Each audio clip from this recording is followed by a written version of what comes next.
Boss, replyan mo ko 130,000 to boss.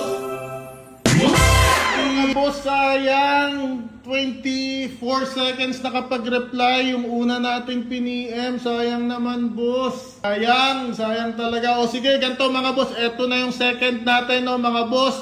Yung second nating i-PPM ngayon, 130,000 yung instant blessing na pwedeng makuha ha kapag nakasubscribe. Okay, kapag hindi naman, 10,000 na instant blessing pa rin. So pili tayo mga boss. Ito na yung pangalawa natin. Good luck mga boss. Okay, at ganun. Wait mga boss ha, ulitin ko lang.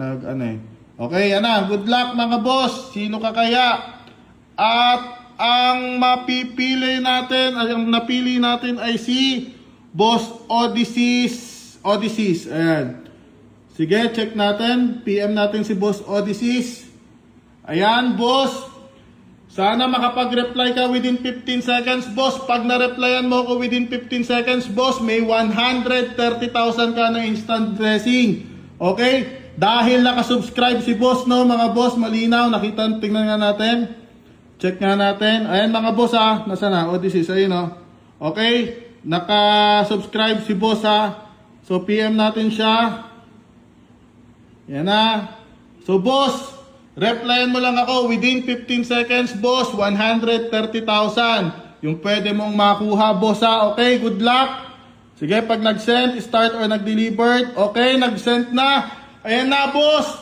Replyan mo ako, boss, within 15 seconds, boss. Boss, replyan mo ako 130,000 to, boss. Boss Odysseus, replyan mo ako. Aray ko, wala na naman, boss. Wala na naman yung pangalawa natin. Ano ba to? Ay, nako. Paano kaya to, mga boss? Wala na naman. 2 subscriber na yun, no? Wala na namang reply. Aray ko. O, boss, ano pa tayo? Meron pa akong pangatlo. So, pili pa tayo ng isa pang pangatlo, no, mga boss?